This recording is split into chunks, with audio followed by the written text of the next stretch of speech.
Boa noite, meus amigos.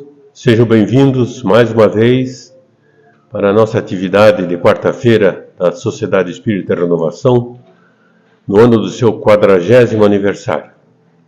Como já tem sido amplamente divulgado, o mês de setembro, de maneira muito especial, todas as palestras serão em homenagem, uma celebração do aniversário dos 40 anos da casa.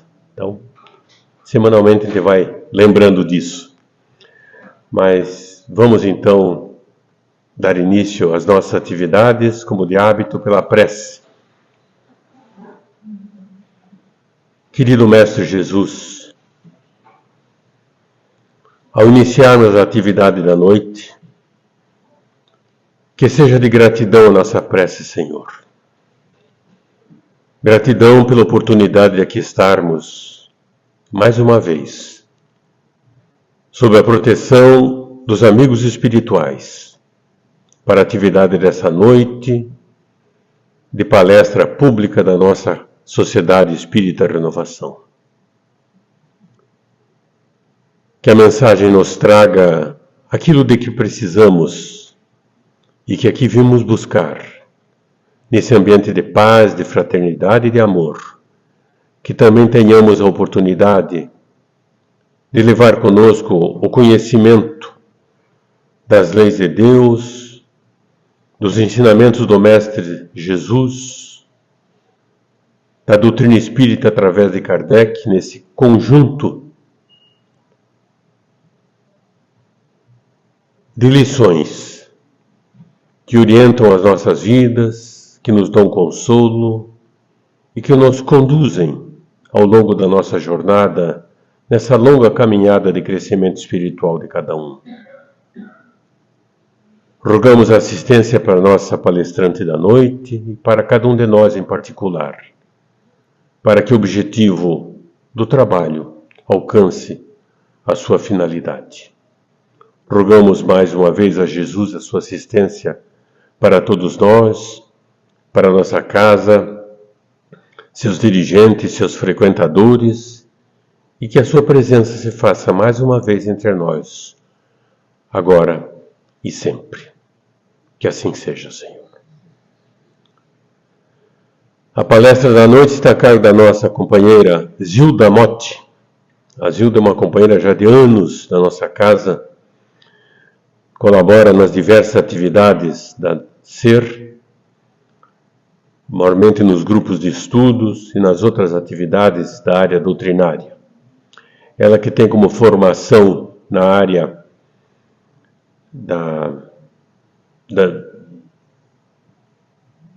como professora e na área da psicologia, e que tem prestado a sua ajuda, a sua valiosa colaboração ao longo do tempo à nossa Sociedade Espírita Renovação. Então, para a palestra desta noite, eu chamo Zilda Motti.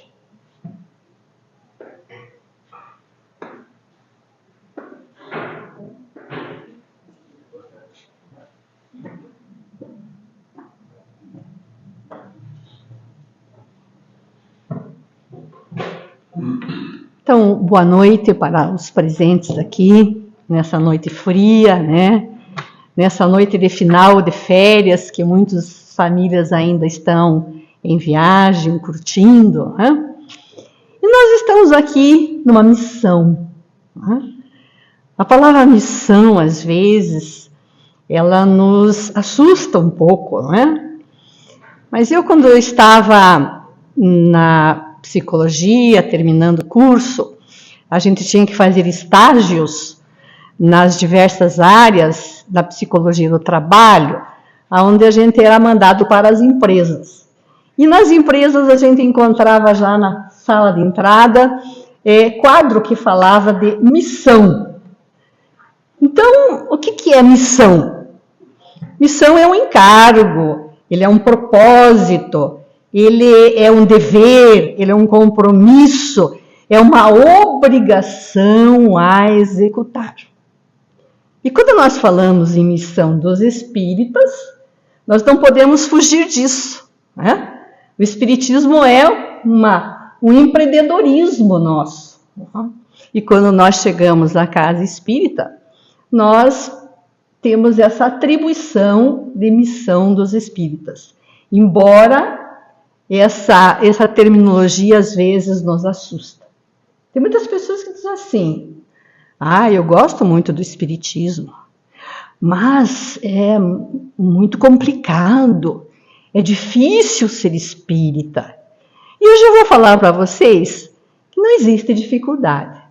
O que existe é nós termos boa vontade.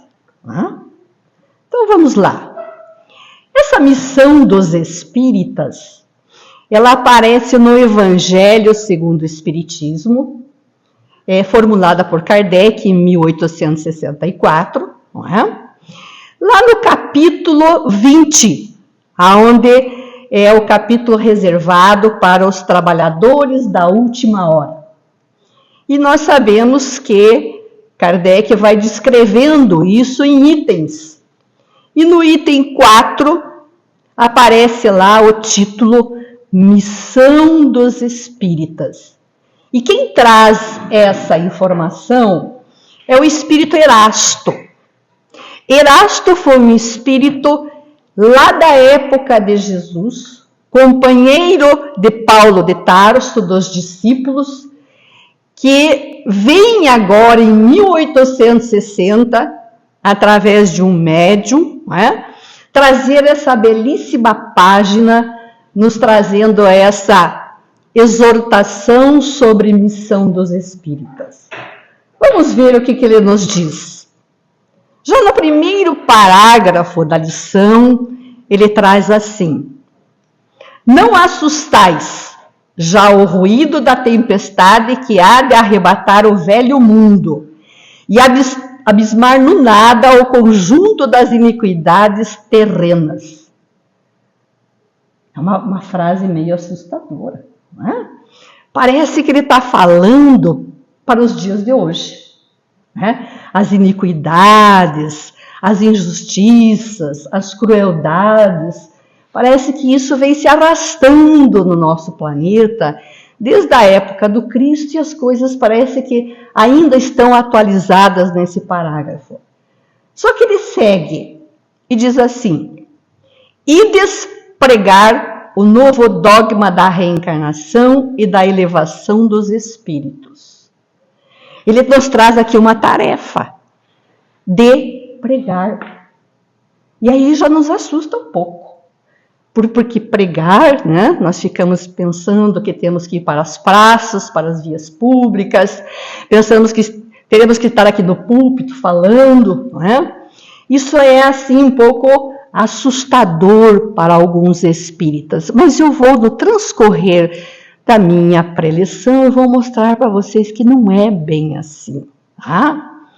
Então, quando você tem o dogma da reencarnação, lá em 1864, fica difícil, fica fácil nós falarmos da vida, dos problemas da nossa existência, dos conflitos, das dores, dos sofrimentos, que muitas vezes não está na nossa vida presente, mas está lá num passado de muitos erros, não é?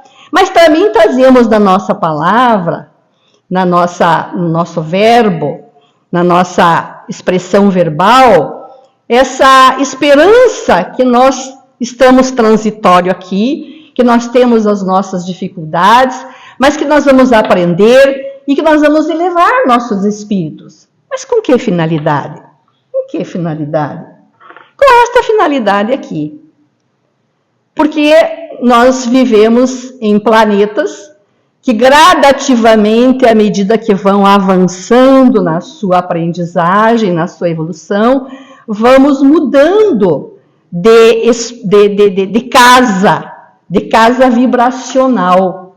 Então, o que vocês estão vendo aí, nós temos 5 planetas evolutivos nos quais nós podemos ir habitando. O primeiro é o primitivo, onde existem só espíritos ainda muito selvagens, no qual nós já passamos disso.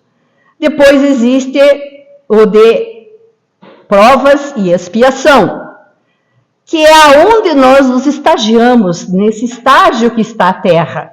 A Terra está nesse estágio de provas e expiações, aonde a maldade ainda predomina e aonde nós precisamos escutar o que Erasto fala, ides e pregar o novo dogma da reencarnação, para que vocês possam entender a vida, compreender, saber sofrer e elevar-se espiritualmente.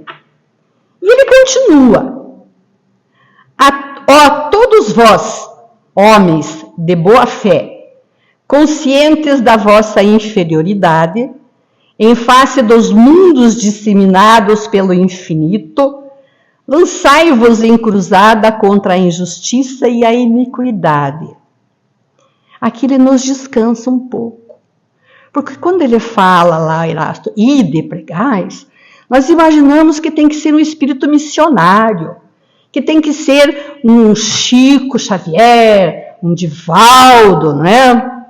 Mas aqui ele está falando de espíritos conscientes da vossa inferioridade. Aqui ele está concebendo de que nós não precisamos ser perfeitos para divulgar, para sermos espíritas. Isso já nos descansa um pouco. Todos nós temos essa oportunidade de ser espírita, de ser imperfeito, porém, não esquecer de buscar cada dia que passa esse aperfeiçoamento que tanto necessitamos, para que esta casa, terra, seja uma morada de regeneração, como cantam esses últimos livros do Divaldo. Não é? Mas sabemos que somos imperfeitos, sabemos que nós temos uma missão, não é? De divulgar, de viver essa doutrina, mas na época do Cristo, ele já veio trazer a mensagem de esperança para nós. Talvez nós sejamos um desses que estão em volta do Cristo, e quando ele estava nas bem-aventuranças, ele falava assim, num dos itens: bem-aventurados os mansos, porque herdarão a terra.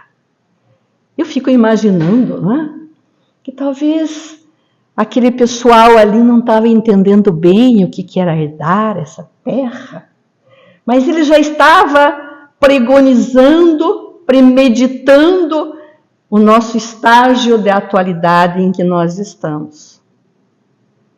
Nós só iremos herdar esse planeta se nós realmente formos mansos e pacíficos.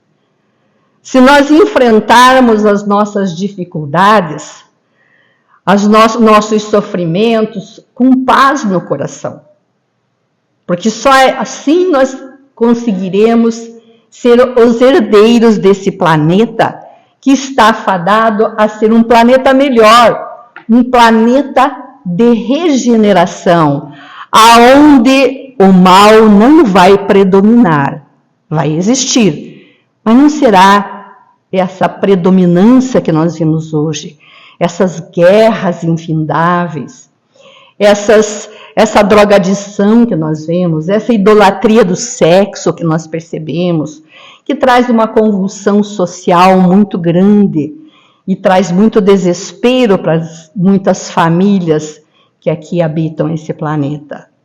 Então, nesse semblante do Cristo, nos garantindo que seremos herdeiros desse planeta, porém, com uma condição: se nós realmente conquistarmos a nossa paz interior, de nós termos condições de enfrentar as dificuldades da vida, com essa visão de espírito, que somos imortais, que somos passageiros, que nada é para sempre e que tudo pode melhorar.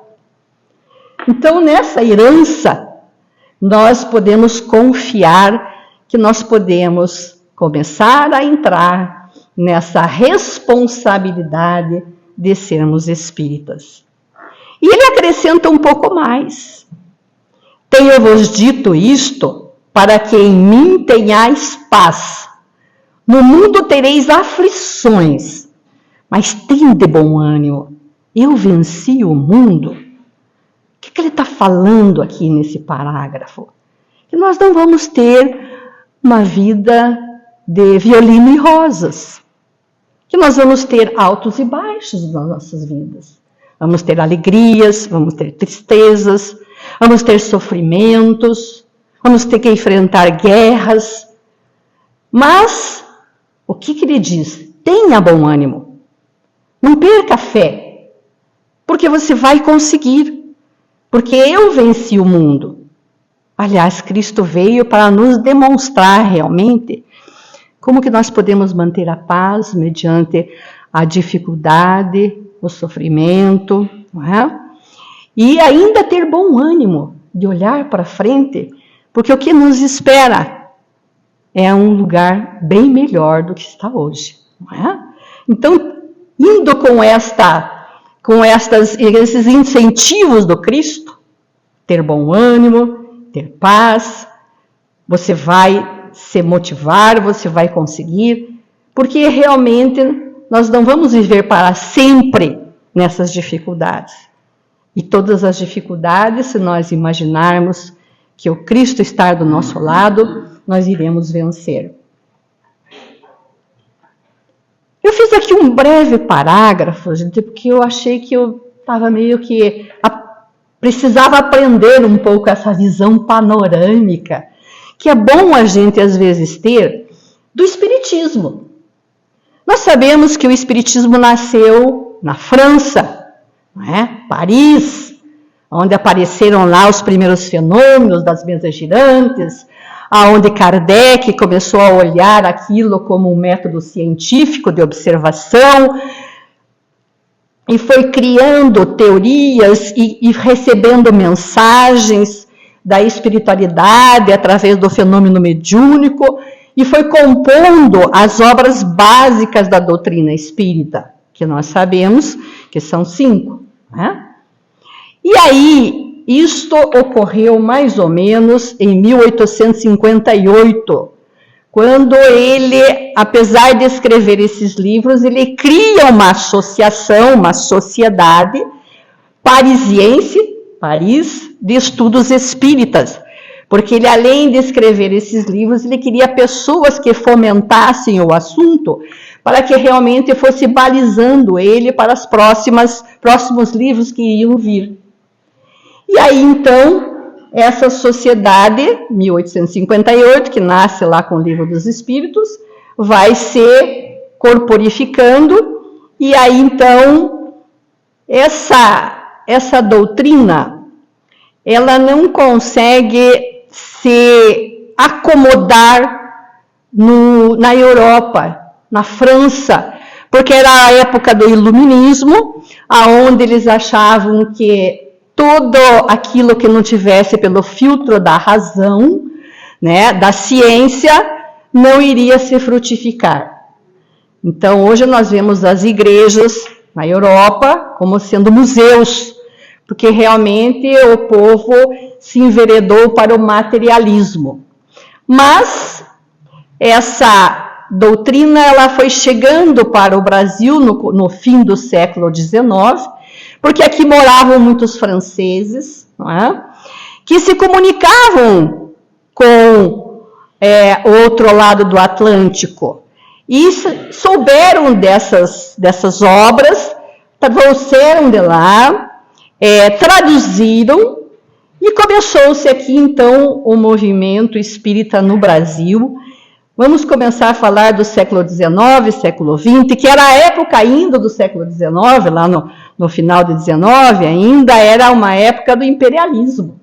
Quando começou-se a ter esses movimentos da mediunidade, Bezerra de Menezes fazia parte aqui já desse contexto, né, que vocês conhecem, que tem filme, que foi um grande divulgador da doutrina e um grande trabalhador da doutrina também.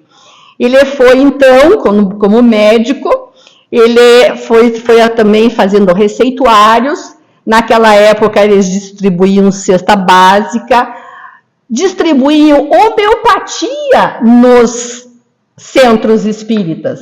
Então, as pessoas eram sendo auxiliadas nesse sentido aqui das suas necessidades básicas, que eram a fome e também a doença do corpo.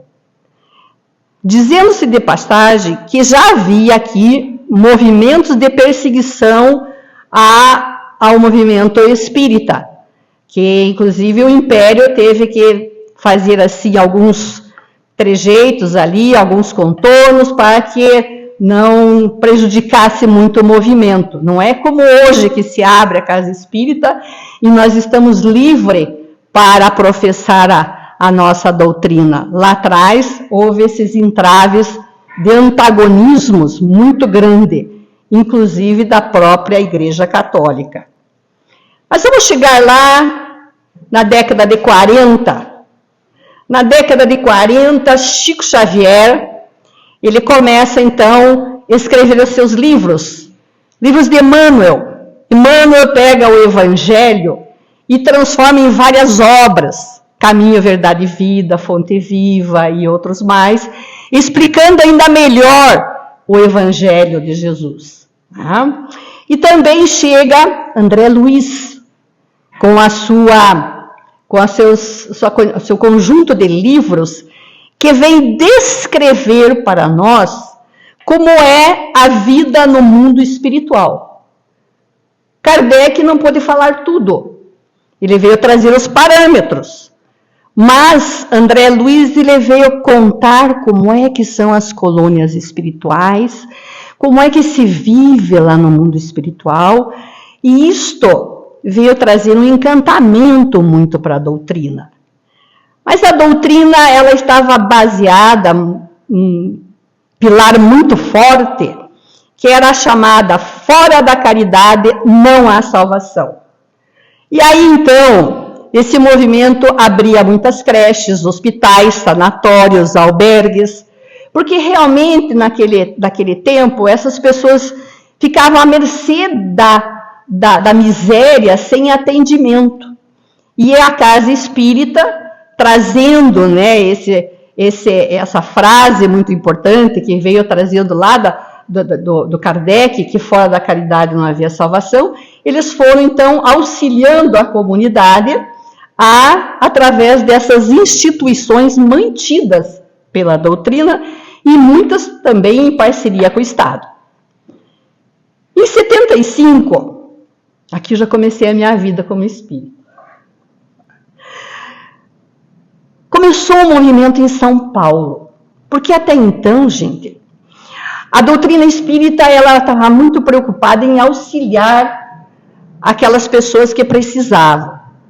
Era trabalho mediúnico e era auxiliar as pessoas com remédio, roupa, cesta básica. Isso tomava muito tempo das casas espíritas. E, de repente, lá em 1975, um grupo de espíritas, São Paulo, começou a perceber que as pessoas não estudavam dentro da casa espírita, não havia grupo de estudo. E aí eles lançam um projeto que diz assim: começar pelo começo.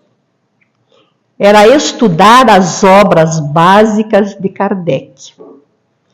Formação de conhecimento do espírita. Que até então ela ficava assim, pela boa vontade de cada um, ler o livro dos espíritos, ler o livro dos médiuns, ler o evangelho todo dia, mas não havia assim um empenho maior de que o espírita precisava se formar, ter conhecimento do que é essa doutrina maravilhosa, que não é muito fácil. Então ele propõe que esses estudos sejam feitos nas casas espíritas. E ali também, em São Paulo, existia um grande divulgador da doutrina espírita, jornalista, chamado José Herculano Pires. Ele foi um grande iluminado da doutrina espírita. Ele ficou preocupado que a doutrina espírita, ela é assim formulada, mas não é para qualquer um entender a doutrina, porque ela tem muita profundidade de vocabulário, de ideias, e ele precisava tornar essa doutrina espírita mais assimilável para aquele povo que vinha buscar cestas básicas, para aquele povo que não conseguia ler corretamente. E ele então se preocupou e trazia isso muito à baila no movimento espírita, principalmente em São Paulo, com essa pedagogia espírita, que nós precisávamos levar o conhecimento com mais orientação pedagógica, para que fosse assimilável para as pessoas que ali estavam. E aí então começou essa preocupação de estudo da doutrina espírita. As casas já começavam a abrir grupos para estudar o Livro dos Espíritos, o Evangelho, e até se formular algo mais interessante. Em 1977, foi uma providência do Rio Grande do Sul, em que começou as pessoas se preocuparem em como fazer a evangelização das crianças. Naquela época eu estava como evangelizadora lá numa creche em Ponta Grossa, e eu pegava aqueles programas assim que eram insípidos, né? Eu dizia, mas meu Deus do céu, precisa existir umas coisas mais bonitas para essas crianças, né? E foi surgindo programações melhores, livros hoje você entra lá na Federação Espírita, na biblioteca, gente, são livros maravilhosos que falam sobre a doutrina, e é bom que pais que estejam aqui, avós que estejam aqui, que tenham crianças na sua família, que dê de vez em quando um presentinho desses livros, porque são livros muito atrativos, livros que esclarecem muito a criança na questão espiritual, porque nós sabemos que a família é dinâmica, e às vezes acontece uma morte inesperada dentro da família, geralmente isto, e a criança fica perturbada. Para onde foi meu vovô? Ai, mas eu quero ver o meu vovô. O que aconteceu com ele? Não é? E lá tem livros, gente, maravilhosos que nós podemos levar de presente aos nossos netos, aos nossos filhos, porque vai também explicar melhor essa questão da espiritualidade para a criança, adequada à idade dela. E isso nasceu em 1977. Em 1980, gente, a Federação Espírita Brasileira, ela criou o estudo sistematizado da doutrina. Ela pegou lá o Livro dos Espíritos, o Livro dos Médiuns, as obras básicas todas, né? E fez uma compilação. E essa compilação, gente, ela é nada mais, nada menos do que o nosso ESD, Estudo Sistematizado da Doutrina Espírita. Né? Está aí há muito tempo. E são apostilas muito atraentes para que você consiga se enfronhar na doutrina de uma maneira mais leve, porque ela vai trazendo pedaços das obras que se complementam naquele assunto, e você vai aprendendo a doutrina de uma maneira mais leve, mais tranquila. Nessa época, gente, a Casa Espírita ela ficou em 5 segmentos muito importantes, que foi chamada de oficina, foi chamada de templo, de lar, de escola e hospital. E nós sabemos que a Casa Espírita é mais ou menos tudo isso. Ela é uma oficina. Ela nos proporciona trabalho. O trabalho ali na frente de acolher as pessoas, trazer um sorriso, de conversar com o outro, de ouvir o problema do outro, de fazer um passe, de colaborar no passe, de colaborar na entrega das mensagens, de colaborar na divulgação da doutrina espírita. Afinal, a Casa Espírita é uma oficina. Ela é um templo, porque também aqui nós entramos em comunhão com Deus. Nós entramos em conexão com a espiritualidade. Hoje, nesse momento, estamos fazendo isso, não é? Através da palestra, tendo informação, uma escola. Mas aqui também está se fazendo um templo. Aqui também está se fazendo um trabalho, não é? E um hospital, porque realmente as pessoas hoje não têm mais a medicação e nem o receituário. Isso ficou lá em 1970. Porque, de repente, o nosso Brasil, ele foi tendo o atendimento da saúde gratuita para as pessoas. E não tem mais cabimento a Casa Espírita abarcar esse trabalho que foi feito há muitos anos atrás. Porque nós temos os médicos, têm acesso aos remédios nos postinhos, hoje as pessoas estão assistidas, não é? Então, mas ela é um hospital, gente, das nossas almas, aonde nós vamos trabalhar os nossos conflitos, as nossas dores, as nossas lágrimas, as nossas emoções negativas. Isso também é um trabalho de hospital, que a Casa Espírita também faz. Em 1989 a 2011, apareceu um novo marco da doutrina espírita. Agora, além do estudo sistematizado, aparece Joana de Ângeles com a proposta de autoconhecimento. Até então, o espírita estava muito preocupado de olhar para fora. Os trabalhos, o que eu tenho que fazer na Casa Espírita, o que eu tenho que colaborar, mas poucos conseguiam olhar-se internamente, fazer essa viagem interna. E surge a Joana de Ângeles, nesse período de quase 12 anos, com uma série de 16 livros que vai falar sobre o nosso autoconhecimento, que não deixa de ser também um grande compromisso, se não o maior deles, mediante a doutrina espírita. Então vejam bem, nós já estávamos munidos com o aprendizado social, com a dor do próximo, né?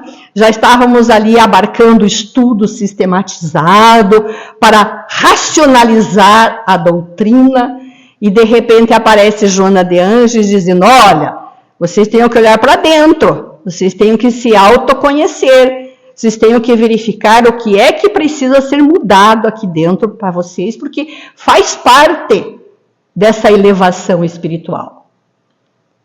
E mais uma lembrança que em 1993, a legislação brasileira coloca as instituições como fossem laica, e assistência social ficou agora na responsabilidade do Estado.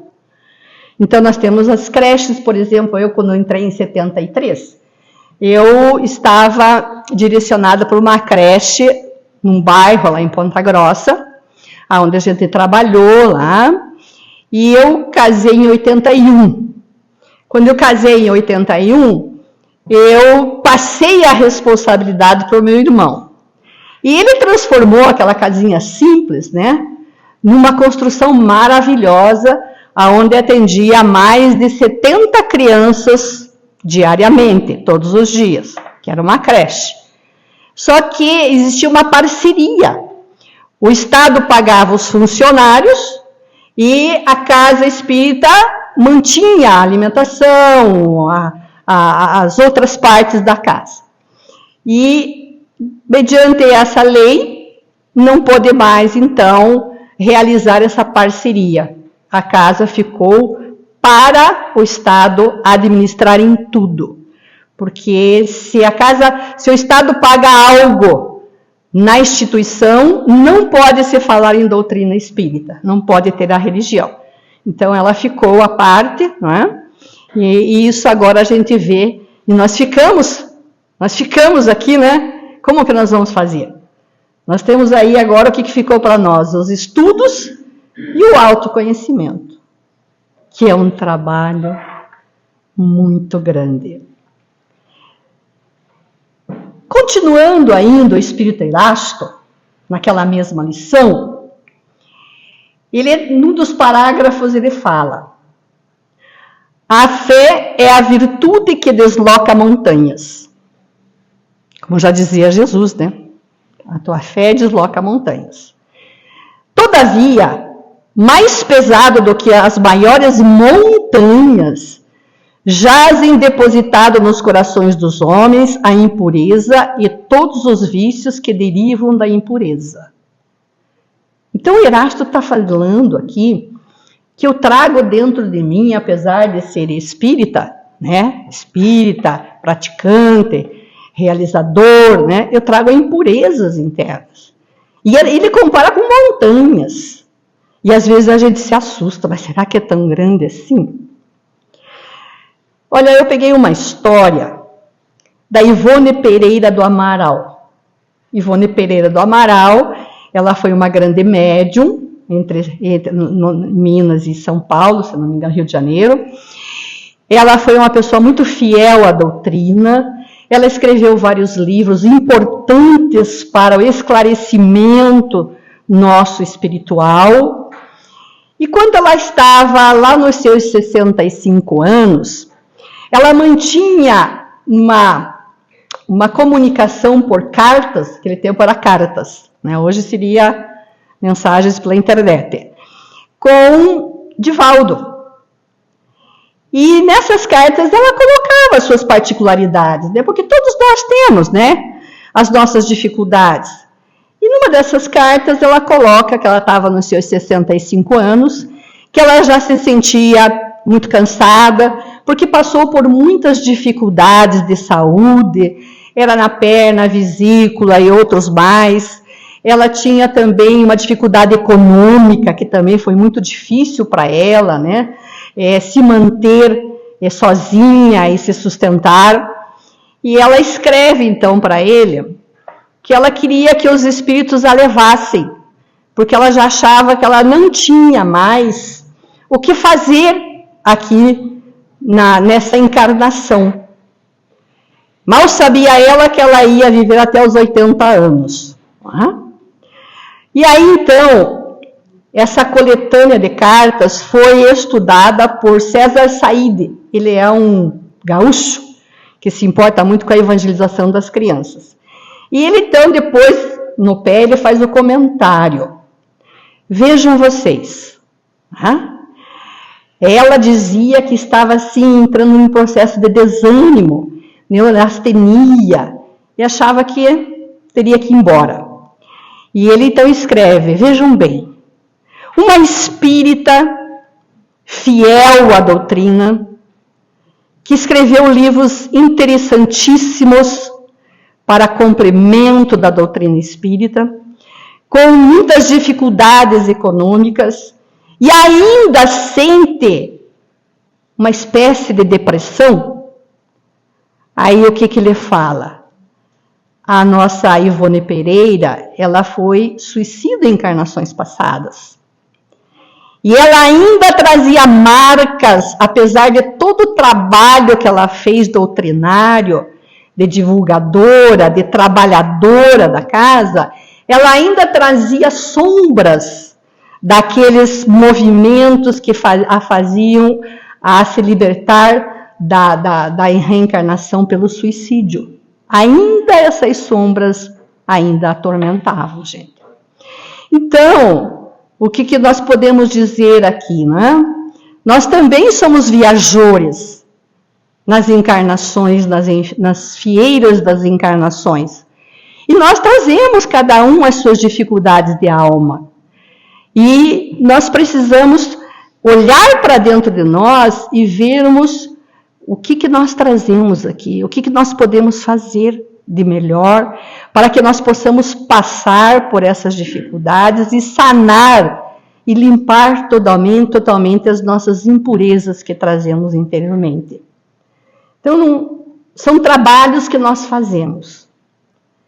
E aqui essa figura me chama muito a atenção. É uma figura que mostra esse trabalho que nós temos que fazer conosco. Isso também faz parte da missão. Aonde lá no Evangelho, capítulo 17, na parte que diz sede perfeitos. Veja, sede perfeitos, é sinal que nós não somos perfeitos. Lá nos Bons Espíritas, ele fala, né, que reconhece seu verdadeiro espírita pela sua transformação moral e pelos esforços que faz para domar suas más inclinações. E é um trabalho difícil. Olhar-se para dentro não é muito fácil. Mas, às vezes, as circunstâncias da vida nos promove esses encontros internos que nos faz despertar. Há uma história que conta-se na Revista Espírita, da época de Kardec.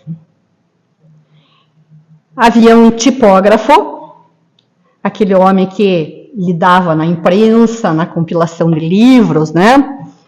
Muito feliz, casou-se apaixonadamente, mas a sua mulher teve tuberculose, naquela época não existia nem vacina, e ela veio a falecer. Ele entrou num processo muito grande, depressivo. Na época não se escrevia depressivo, né? Se falava em melancolia. Que não havia nada que o prendesse mais essa vida. E ele pensava, por que eu quero viver? Se a pessoa com quem eu amava foi embora. E um dia ele se predispôs a ir a uma ponte central de Paris chamada Nef, onde é o encontro dos namorados, o qual ainda remetia às saudades da esposa, não é? E uma ideia determinante de suicidar-se. Mas quando ele foi dar o impulso na ponte para subir até a ponte, ele se enroscou em algo no pé dele.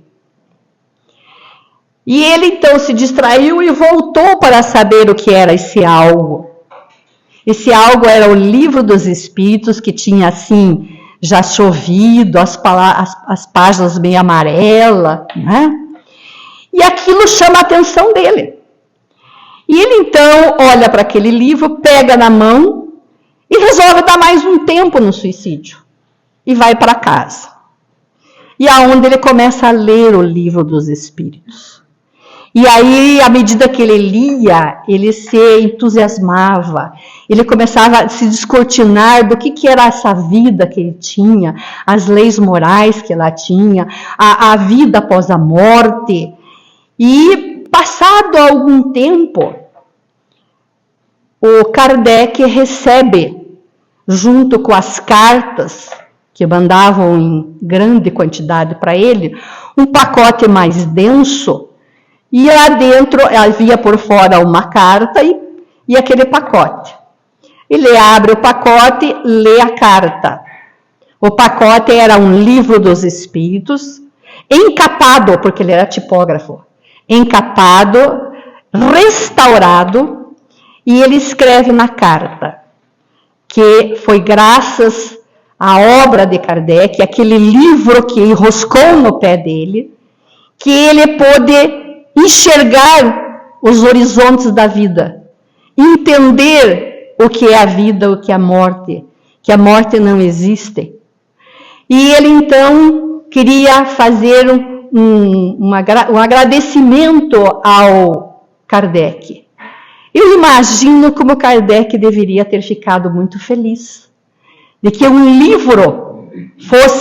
livro dele fosse modificar a vida daquele tipógrafo, fosse salvar. E nós temos tantos livros, né, gente?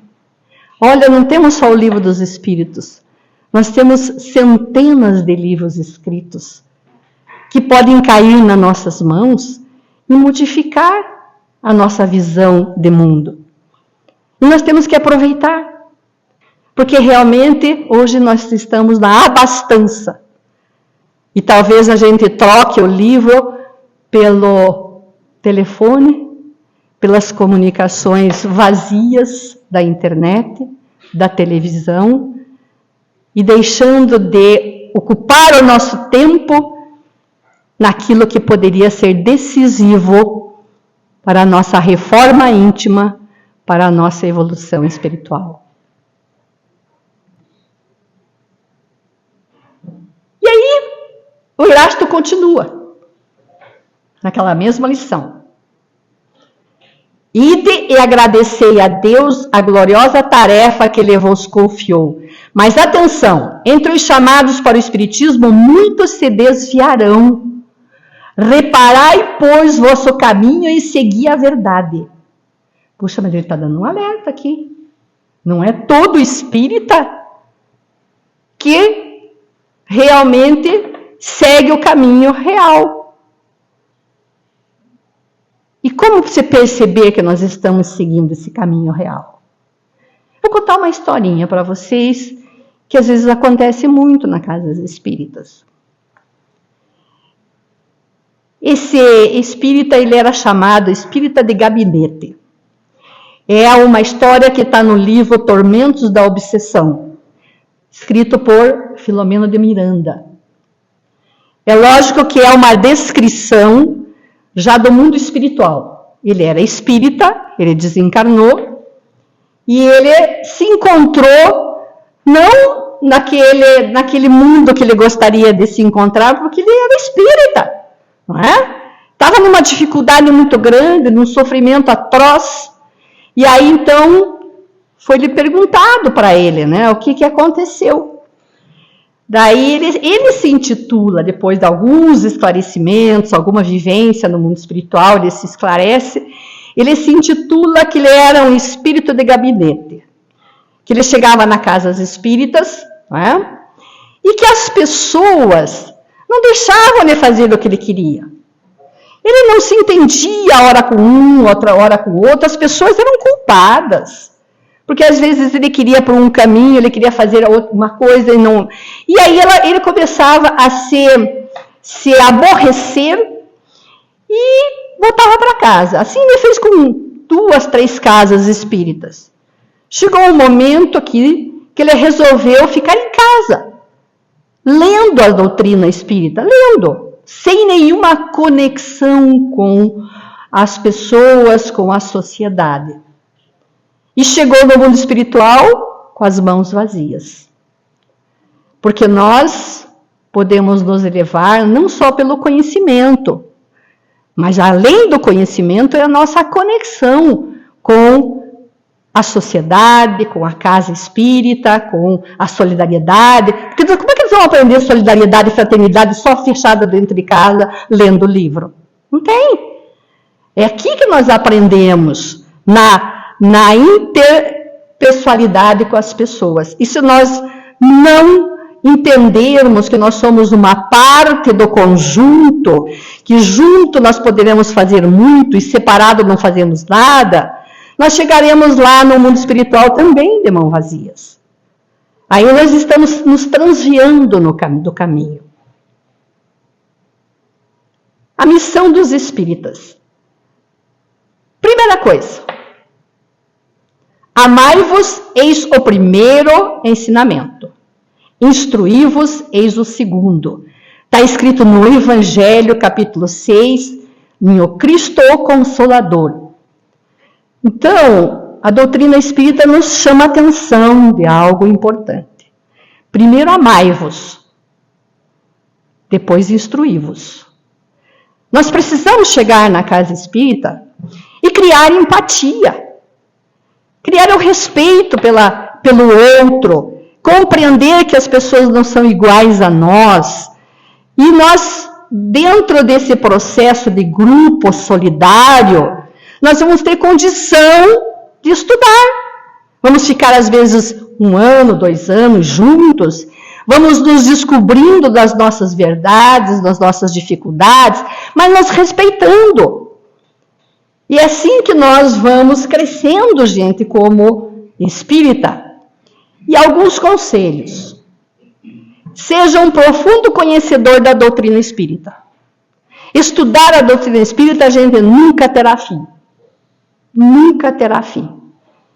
Nós queremos ser missionários, nós temos que estar próximo da doutrina.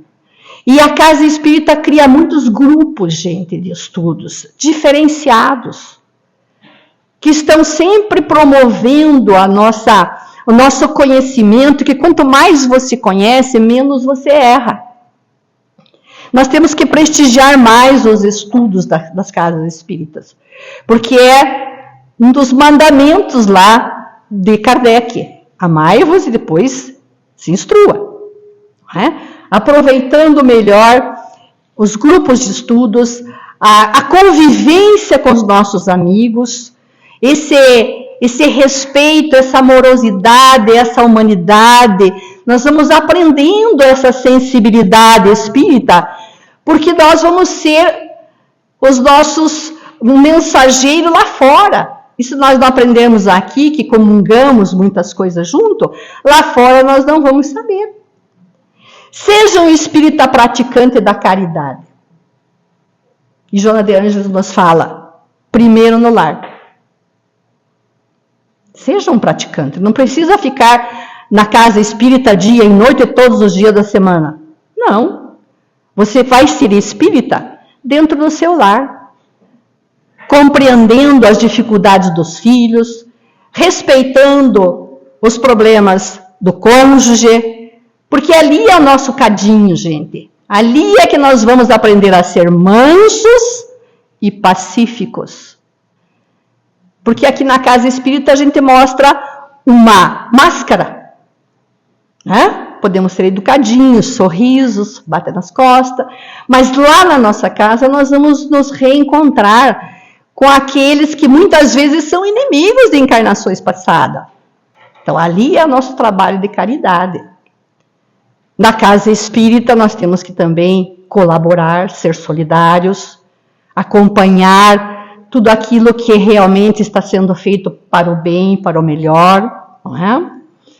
No nosso trabalho, gente, o quanto que nós temos que trabalhar nossa intimidade, às vezes, para encontrar, às vezes, uma pessoa antagônica que olha para nós, assim, com aquele olhar, assim, que parece que quer nos destruir, nos fulminar.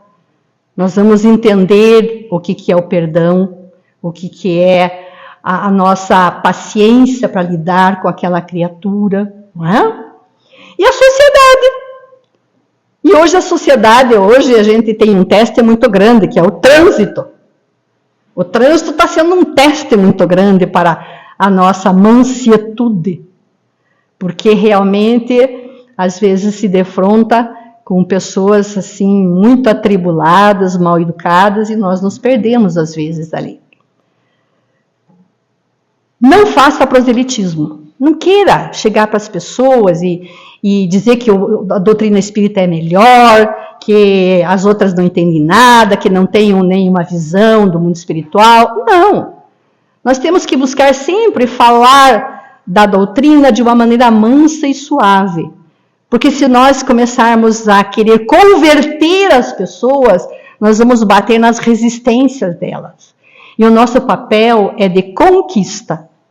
De conquista. Haja sempre com brandura e bom senso. Novamente, sejas brandos e pacífico. Porque sem essa brandura, nós não iremos realmente conseguir muitas coisas na nossa missão de espírita. Eu trouxe aqui as obras básicas para vocês, os anos que ela foi realmente editadas. E eu achei um depoimento muito importante na Revista Espírita de 1861. Provavelmente, as outras 3 obras, que eram o Evangelho, o Céu, o Inferno e a Gênese, ainda não tinham sido produzido. Tá? E Kardec lançou esses 2 livros e ele fez viagens pelas cidades para ver como é que era o borbulho orgulho, o entendimento, a aceitação de tudo isto. Tá? E numa dessas viagens que ele fez a Bordeaux, na França, está na revista Espírita 1861, de novembro. Ele obtinha depoimentos das pessoas que liam as obras e davam depoimento.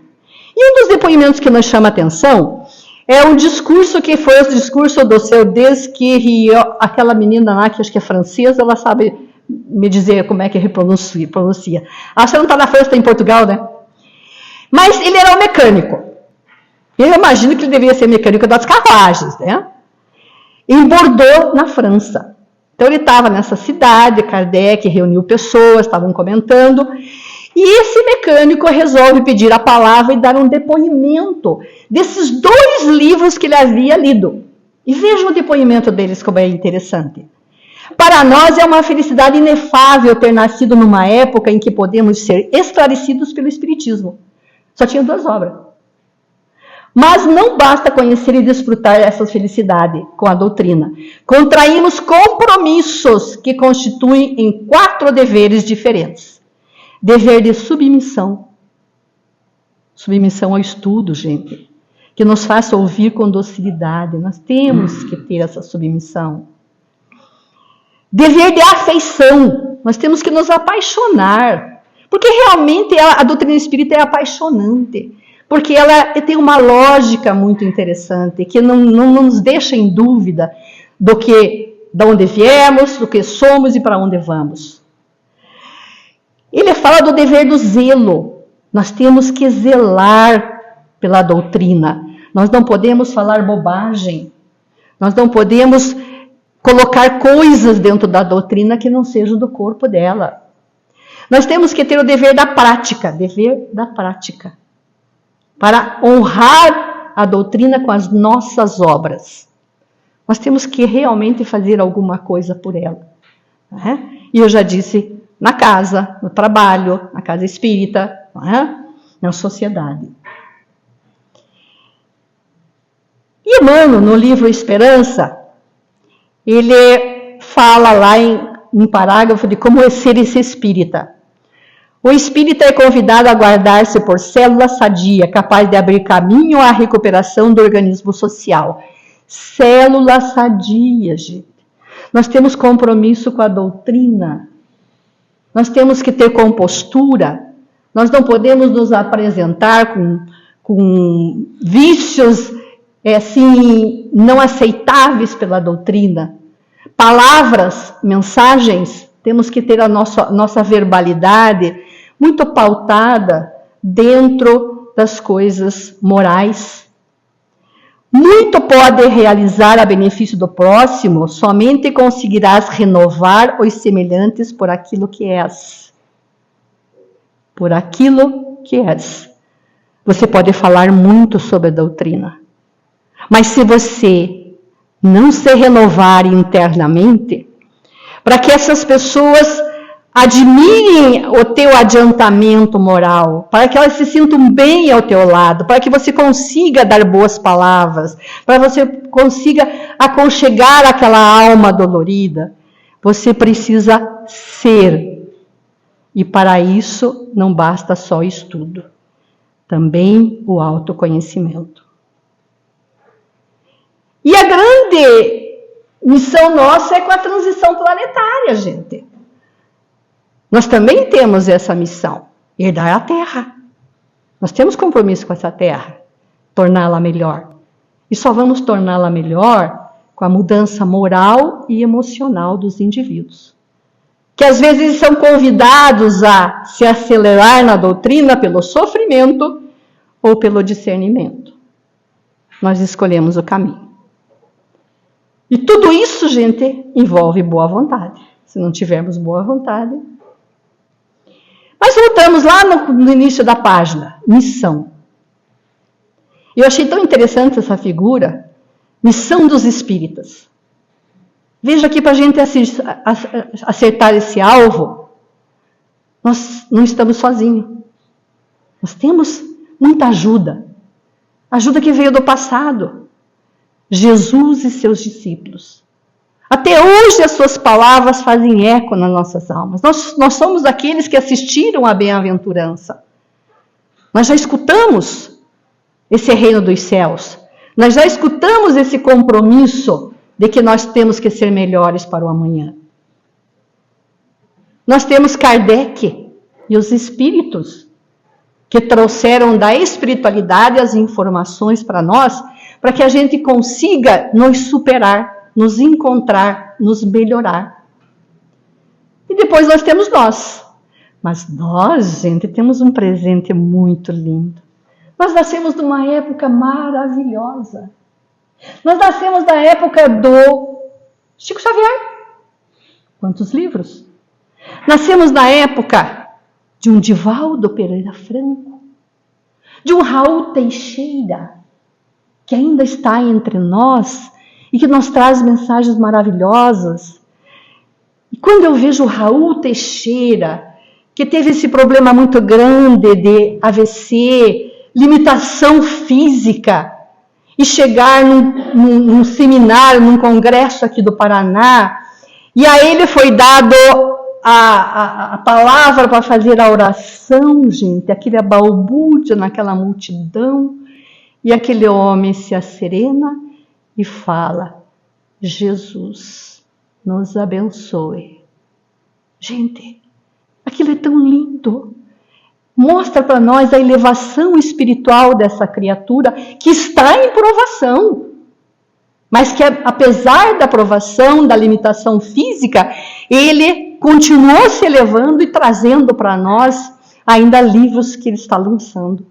Nós estamos numa época dadivosa, gente, de sermos os missionários espíritas, para não chegarmos do outro lado e sermos o espírita de gabinete. Que possamos pensar nessa meta, a prática do Evangelho, prática não é ler, a renovação espiritual nossa em rumo à transição planetária.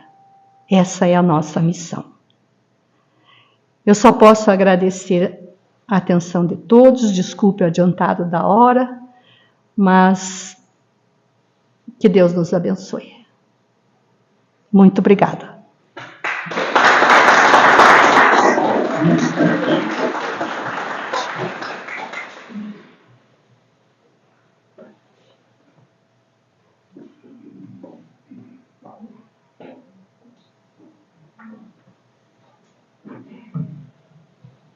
O nosso agradecimento a Zilda pelo trabalho, pela palestra, pelo alerta que nos traz, pela advertência, né, em relação à responsabilidade de cada um de nós frente à doutrina espírita. Muito obrigado, Zilda. Nós vamos encerrar a primeira parte das atividades pela prece, como de hábito. Em seguida passaremos aos passes. Pedimos que os que vão tomar passe, por favor, aguardem sentados, que todos serão chamados. Querido Mestre Jesus, nesse instante de reflexão, Senhor, em que somos chamados à responsabilidade, queremos te agradecer pela oportunidade e pela dádiva maior da doutrina espírita em nossas vidas. Te agradecer pelo conhecimento que já detemos, te agradecer por todos aqueles trabalhadores que cumpriram a tarefa que lhes foi determinada pela divindade, para nos trazer esse imenso cabedal de conhecimento filosófico, doutrinário, moral, ético, para nos encaminhar na direção da perfeição espiritual que todos perseguimos. Sabemos, Senhor, da proteção de que todos somos alvos e que jamais a espiritualidade há de faltar conosco, apesar das nossas imprevidências, dos nossos erros, das nossas imperfeições. Temos certeza de que Deus, pela sua misericórdia infinita jamais há de nos negar uma nova oportunidade que seja para que nos refaçamos dos erros cometidos e assumamos um novo rumo na nossa jornada. Rogamos também ao Mestre Jesus a sua assistência para todos nós, para o mundo em que vivemos nesses momentos tão atormentados, Senhor, em que são tantas as guerras, tanta violência, tanta maldade que ainda se espalha, mas que sabemos que a espiritualidade jamais nos falta e há de incutir em todos os espíritos a responsabilidade de cada um e que cada um cumpra com o seu trabalho na construção de um mundo cada vez melhor. Que o Mestre nos acompanhe no retorno aos nossos lares, mercê da sua misericórdia que assista aos nossos familiares e que sua paz permaneça entre nós, hoje e sempre. Que assim seja, Senhor.